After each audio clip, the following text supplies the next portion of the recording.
Good morning to you all. For those who have not met me, I'm Barbara Brodsky, the guide and teacher of Deep Spring Center. It's wonderful to be here with you. Dorothy, Ann, and I were to be leading the retreat. And then, as you may have heard, my husband had a major stroke 2 weeks ago. I got up in the morning, it was a beautiful day like today. We had planned a wonderful day.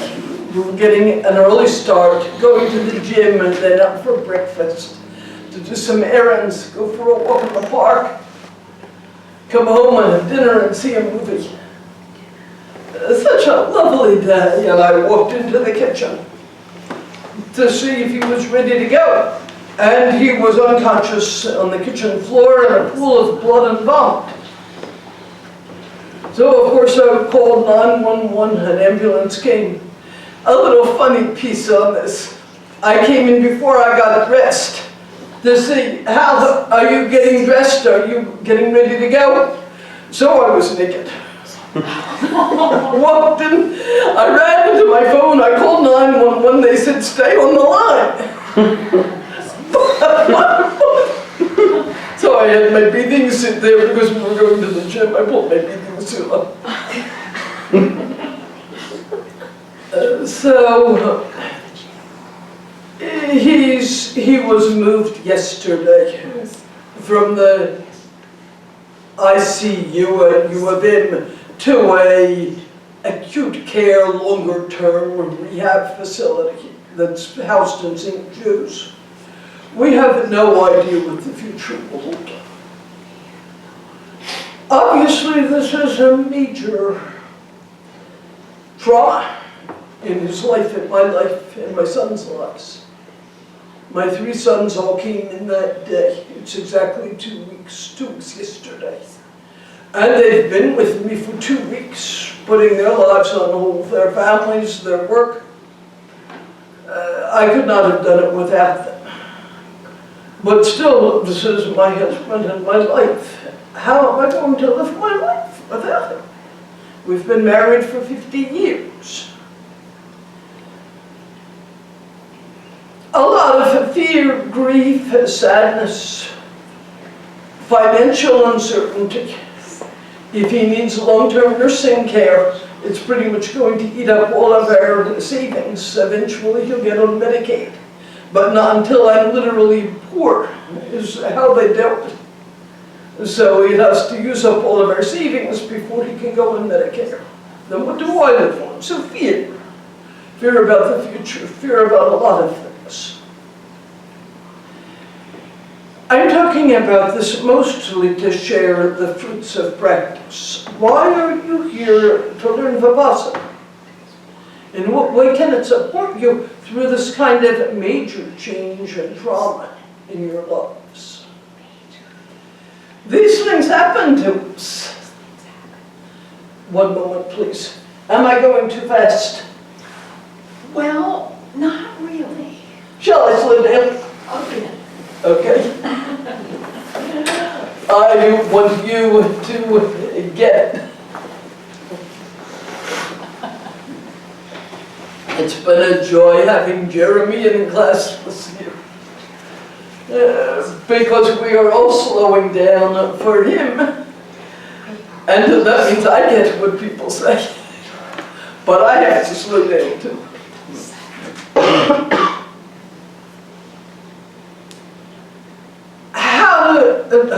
Everything changes in a second.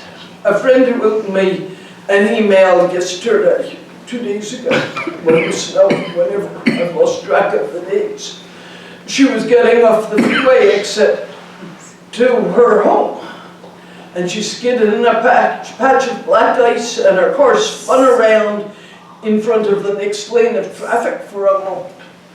And the car swerved around her and continued to spin and went off the side of the road, not turned over, fortunately, just slipped off.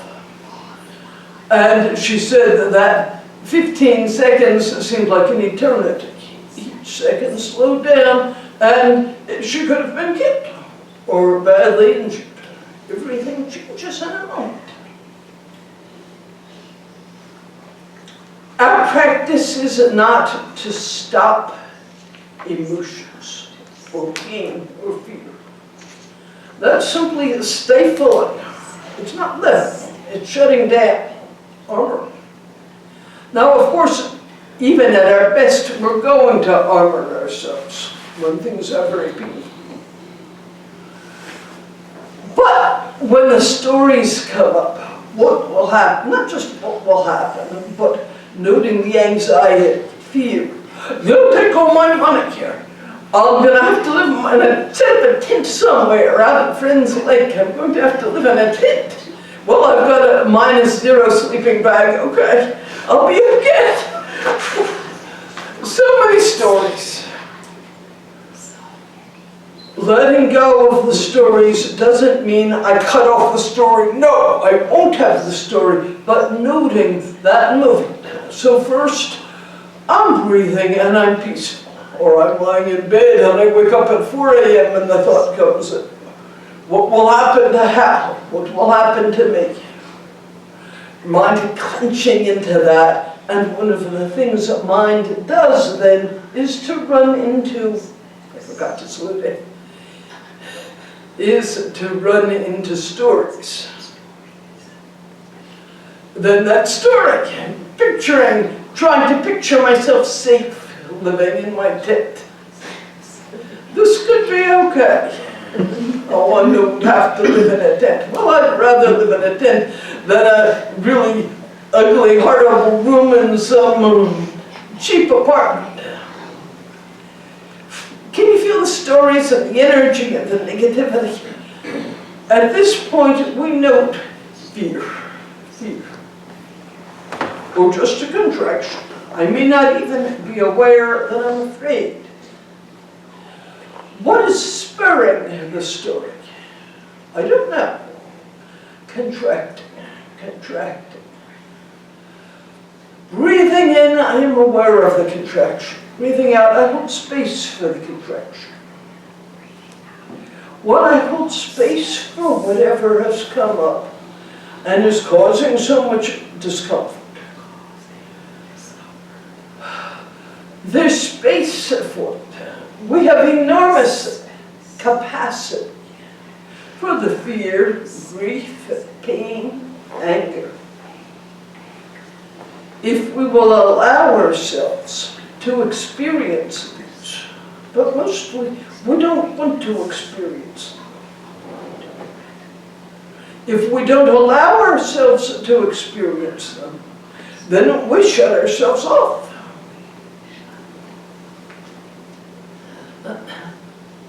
A long time ago, probably 25 years ago, I was on a long retreat in Canada. Cold weather, snow up to here. In the middle of the night, I could feel the contraction in me and that there was something I had to let myself sink. My teacher said, go out and walk in the snow. It was 2 a.m. Go out and walk in the snow. So I went out and walked in the snow with my walking sticks for balance. Not walker, but walking sticks. And then the thought, let go of the walking sticks. But I'll fall. Because of my deafness, my middle ear, semicircular canal, also was non-functional. So I don't have balance. I don't have normal ear balance. So I put the walking sticks aside, stood, and fell. And of course, the snow was that deep. It wasn't a painful fall. It was landing in a soft cloud. I was warmly dressed. I got up, do it again, stand, fall. I must have fallen over 15 times, sitting on the ground for a minute or two after each fall, feeling landing wasn't hard. Letting myself fall was hard. I began to see how strongly I lived my life trying to be upright. Well, when I lost my hearing, I lost my hearing when my first son was born, 45 years ago. It was traumatic, and I was determined I will survive this. There's nothing I will not do but hear.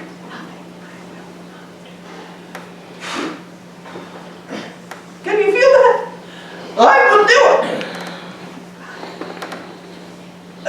I could see how I've been living my life all that time and trying to be upright, the strong one who can handle everything.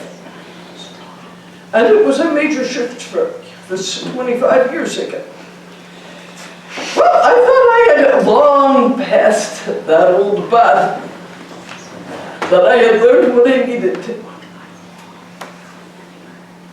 Yesterday, I saw how I was still, I could feel how strong, how hard my back was, and painful, and how much energy I was holding in the back, clenched.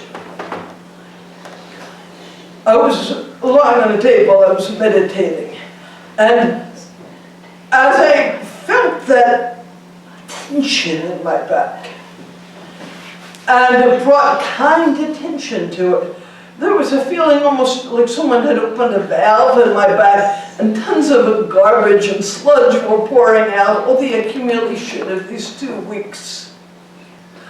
I should do better. I'm the one who always needs people to slow down. So it was very powerful to feel how I had been locking that energy. Obviously, this has been immensely traumatic. And I love my husband dearly. We are to celebrate. I will not use the past tense. Our 50th anniversary. I could feel how I was storing this grief, the fear in my body and especially in my back. So we do what is skillful. One part of a meditation, we have a small practice called clear comprehension of purpose. I asked myself as I was lying there, what is my highest purpose? Is it to armor myself in that way and push the feelings away? Or is it to allow myself to open? To be present with the pain. Because only when I'm present with pain can I be fully present with the love. We're here to live our lives fully. Trauma is going to happen to every one of you in some way or another. You're going to fall off your bike and break your wrist. A loved one is going to die. You're going to get sick or in a car accident. You're going to lose your job. A tree is going to be struck by lightning and fall on your house. This is life. We can't escape this. In order to live our lives with joy and love, we have to be willing to be present with the pain, the fear, the grief. To understand that this has arisen out of conditions, and it does not have to rule the rest of my life. Right here with fear is that which is not afraid. Right here with grief is the one who is joyful. It doesn't mean I shut out the grief or the fear or the anger, but rather I learn how to hold both, anger and the one who is not angry. Last night, sitting in my husband's room, meditating, maybe because of my experience earlier in the day, I was able to finally allow myself to feel how angry I was at him. Now, how can you be angry at someone who has had a stroke? It's not his fault. Basically, he took care of himself. We went to the gym every day. He was in good physical shape. But the anger is there. Look what you did to our lives. How could you have a stroke of the resentment? Well, I depended on him because he was a financial analyst in his working days to take care of all the paperwork. Why didn't you set it up somehow so we would have money for this? Well, that's not his fault. This is the system we live in, and it's a bad system. Nursing home insurance is exorbitantly expensive, and we made a conscious decision years ago not to buy it. This is the result of our decision. But anger came up. So I sat there at first, allowing myself to feel the anger. Breathing in, I am aware of the anger. Just breathing and holding it. Breathing and holding a space for the anger. For those who may be watching this as a video, the reason I'm pausing and turning my head sometimes is that we have a student here who is completely deaf like I am. And someone is silent. And I'm going too fast. So I need to remember to slow down. Mindfulness. I'm speaking here to whoever will be watching this on the video. So then I began to do a compassion meditation. First, starting with myself and offering compassion to myself. Can I truly love myself and the pain I'm feeling? Hold myself in my heart and not condemn myself for being angry, for feeling fear, resentment, confusion. And then it turned into how? Just, I love you, unconditionally. I love you. And there's still anger and fear. That doesn't negate the love. So this is what I mean when I say that which is aware of anger. This is part of what I mean. When I say that which is aware of anger is not anger. That we can find right there with the anger, the one who genuinely loves, is open-hearted and tender, is not angry. Needing to put it all together.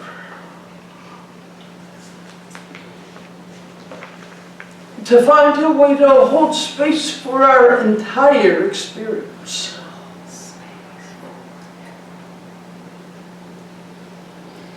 I could not have lived these last 2 weeks without my meditation practice.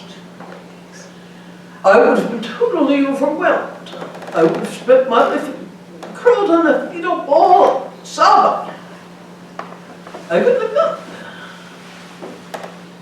The practice allowed me to know the experience of the moment. And just as important, how I was relating to that experience. And obviously, not completely, or I would have been storing all that tension in my back. So it took me 2 weeks to get in touch with the tension, but that's better than 2 months, or 2 years. It's really pretty much released now. I'm slump bucky. I no longer have to be tough. So I had some time alone in the room with Hal.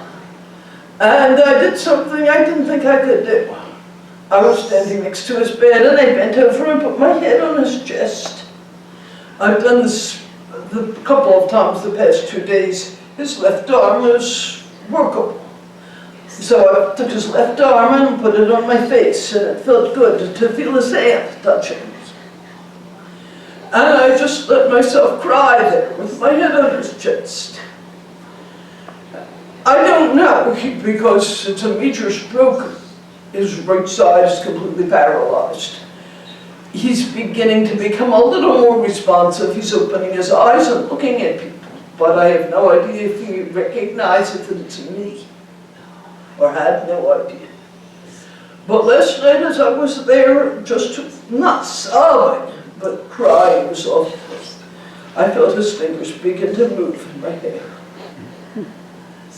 That little bit of comfort, little bit of contact, saying, I am here. Don't worry, it's going to be okay. And what okay means is how I just felt myself for about 10 minutes, milled into his bed. Now, he could die tomorrow, today. Who knows? They told us they told us the first week, there's only a 5% chance he'll survive the first week.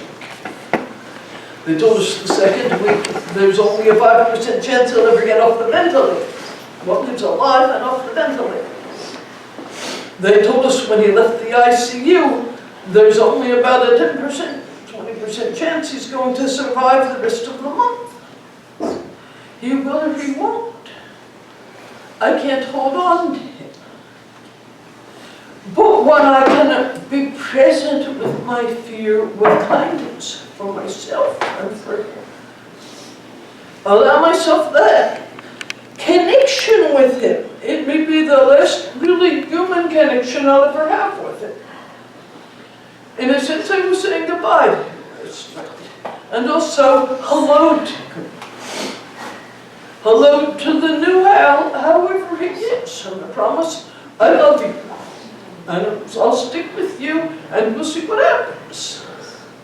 And I think he could feel that from me, too, at some level. He can't, we don't know how much he can understand. The stroke destroys the neural channels that allow the brain to send messages to the speech center, to the body. But the brain intelligence is intact. There's no way of knowing whether he understands speech. Several times we've seen that he has. Sometimes we've said, can you raise your hand? And he's raised his hand. So it may be that he's understanding us. Coming back to my talk.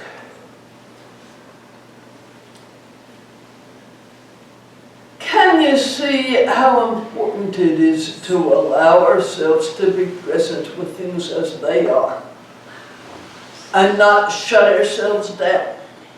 This is the only way we can live our lives fully and with love. And I assume that's what we all want to do. You wouldn't be here. For each of you, it's going to be the hardest thing you've ever done. To find the places where you habitually shut it down. And to recognize, maybe I don't have to do that anymore. Maybe I can open my heart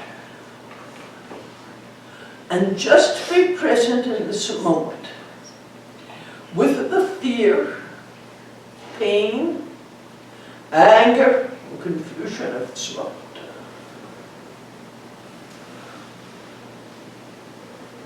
This is how the practice really changes.